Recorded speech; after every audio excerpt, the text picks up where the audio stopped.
Hello everyone, my name is Sahil and I'm a real estate consultant. And today I want to cover one thing. It's more of a case study, or I'll be talking more about how the property management scenario of India is going. Most probably for the top brands, and how they have been doing it in India. So, a couple of them which are actively working, have a lot of money in fundings, and fairly doing well in the top cities are Zolo, your OYO Life, Stanza Living, Nestaway. Nestaway is a different case. There is going to be a detailed case study of what went wrong for Nestaway in the upcoming video. But these are a couple of the great,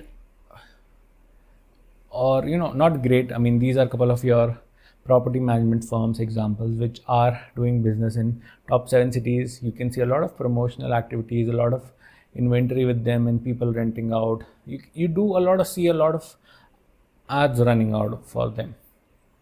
You get a lot of calls from, especially from these kind of brands, for referring, renting, working from them, all this kind of stuff. So let's see what kind of a problem the guys are trying to solve. So what they do is provide you a home where they have a room, they have created multiple small ecosystems where they provide a bed, almirah or wardrobe, sort of a dresser combined, a table, chair, some basic things. Then the furnishing of whole apartment, either it's a sofa, either it's your kitchen, your washing machines, appliances in terms of ACs, all these kind of stuff, creating a whole package which definitely increase your value of the property you're renting out. I have already covered this point in one of the previous video, where doing these kind of efforts creates a lot of value for a particular house, and renting it out is easy. Renting it at higher price is easy. If you haven't checked that out, do check it out. I'll pin it, or leave the link in the description or somewhere, right? So this works for every individual, but how they are doing it, they are creating multiple beds, multiple small spaces for people to come and rent out. So what they do is, if they have a decent sized room, they get 2 beds, wardrobes, table, chair, and 2 people are living in it. And if it's a 3 BHK, 4 BHK, 5 BHK, whatever it is, there are multiple beds. So in a way, at some affordable price. I'm not gonna go into this affordability thing. I don't think that's affordable, but it differs person to person, right? They provide affordable value in terms of this, and gives you an opportunity to live in this way. If you think about convenience, it is affordable, but if you think about perspective of the consumer who are consuming it, it's not. So moving forward, their aim is to get working bachelors, especially a lot of people who travel. Not travel won't be the right word. A lot of people who migrate to a different city, they are unaware of what's going on. So this is a nice option for them. So you can get a home, rent it, live there. You can have a decent life. The price is fairly low. They are charging 10-15K, somewhere around between, for a single bed. So a lot of people are sharing.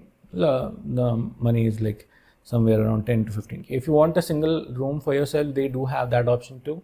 But how they are doing with it, it's fairly, nobody knows. And that's the model of majority of brokers. So it's not something new. But the problem they are trying to solve is, they want to create an atmosphere where you can come easily, rent and go. You don't have to get in the hassle with dealing with the broker, the landlord, with dealing with a lot of people. They don't charge you the brokerage also, but they remove all those hassle and provide you an easy way of renting out, living in, and you can go. But if you look in the convenience way, it's affordable. I would agree, definitely.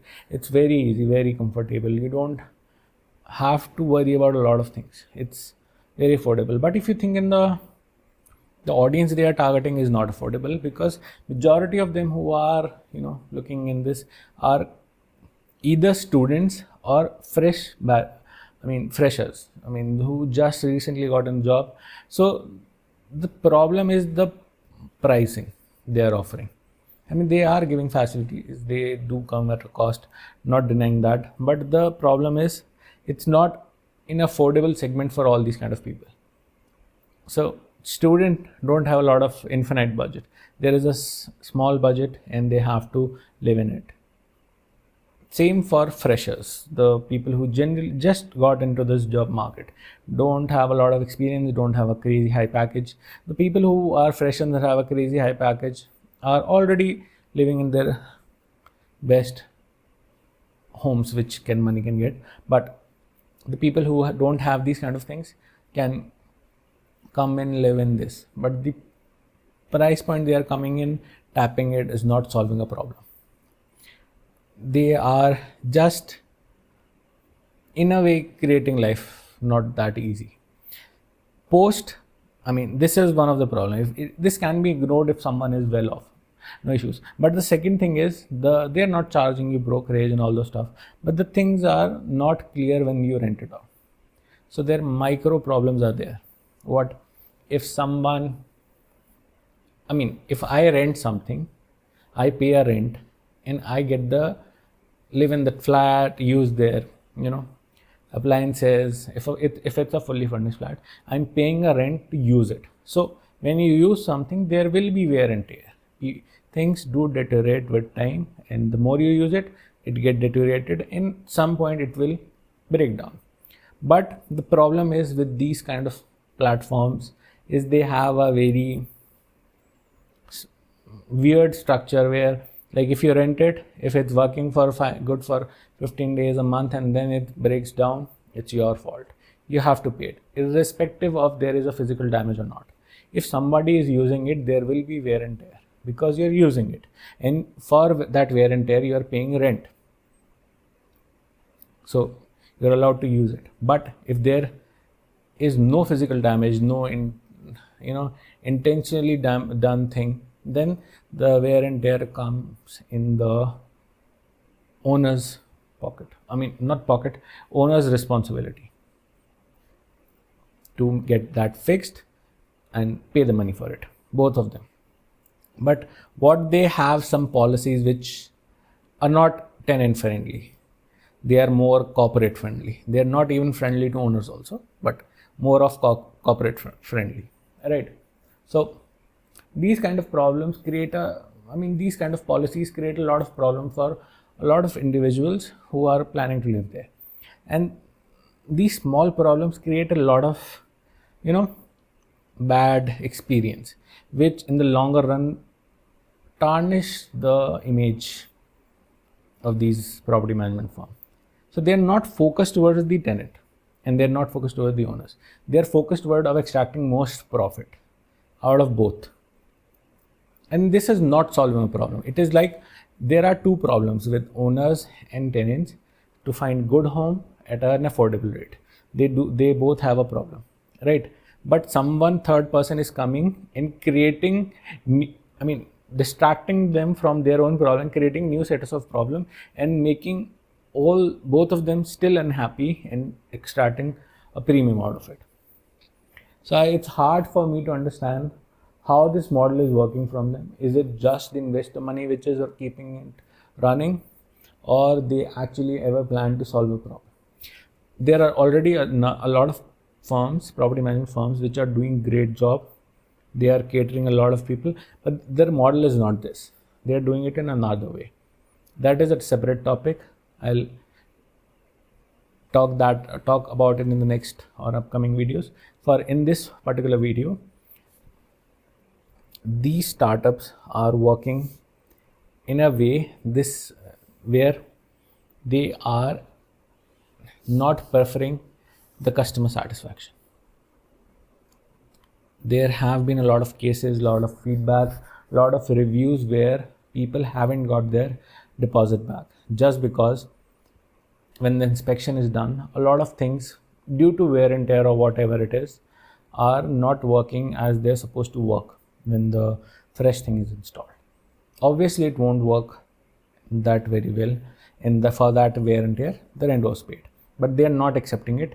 They are like, either replace it or we are gonna deduct the deposit, which is the same problem tenant used to face when they were directly renting out from an owner.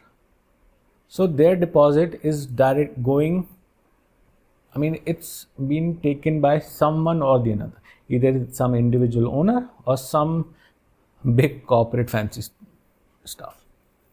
Right. These are the problem for tenant side. Now the second problem that owners are facing is these startups are doing is a tenure deal.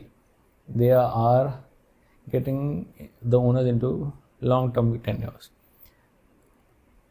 All the things are decided early on.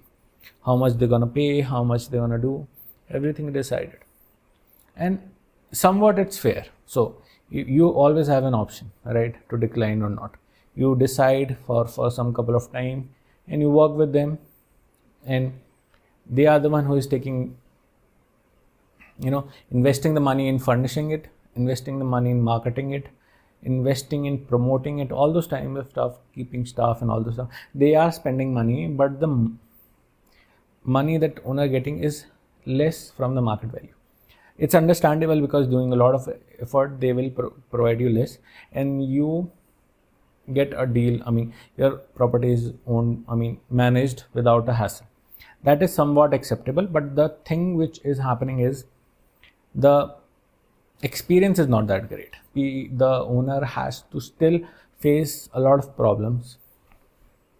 So they are, pitching in a way that they'll be solving problems for owners to, not get into the hassle and get a steady rental income, but it's not happening. There still are problems. Owners are being charged incorrectly. Their property when they exit are in a bad shape. The way the owner gave, it's not in that shape, it's in a bad state, much bad shape. So overall, the owner is not getting the premium of rental and not being relieved of hassle of managing multiple properties. So in the longer run, not getting the premium, not getting the stress-free life without managing those property, and your property when you get it back is in a worse shape than you gave. There will be some wear and tear, but for that they are charging money from the tenants and they're not keeping up the maintenance. And in the longer run, the owner is not feeling great about this deal. So the experience of owner is bad, so they are not able to attract good and great properties which can have a lot of potential in terms of rental and pleasing the tenants also. But the problem is the owners are not satisfied, the tenants are not satisfied. They are solving a couple of problems, that is true, but still there is a lot of work. So what I recommend is, for these brands, if they are listening, but let's see, what I recommend is that instead of focusing a lot on marketing, a lot on creating a multiple staff, increasing their presence in a lot of cities, instead of focusing on expanding, you should focus on customer satisfaction at the most. Because if you don't have loyal customers, there is no point of expanding your business, because at some point in the future everyone's going to be out of it. So I hope this video provides you valuable information. It provides you a perspective of these kind of startups of property management. So there is a very big gap in the industry of how things works. There is a lot of issues currently which I am planning to solve or provide you a solution which you can implement in your home and provide that solution to someone who's willing to pay a lot of money for the rent, but they need that service. So I am conducting a workshop on 30th March. If you all are interested, do sign up for it. It's a paid workshop. The fees will be $499, and it's gonna be a 2 hour plus only workshop. But yes, I'll be covering this and a lot of other topics as well in depth, how you can tap into the problem which are a lot of individual, especially the working classes facing, and you can cater to that audience and give value to them and get a decent amount of return in terms of rental. So I hope to see you all. If you want to connect for the workshop, do fill that form in the description. I already have it, and I'll be reaching out. I do already have a lot of responses. I will be reaching out to all of them and you as well, and providing you all the details. So thank you for watching, and see you next time. Bye bye.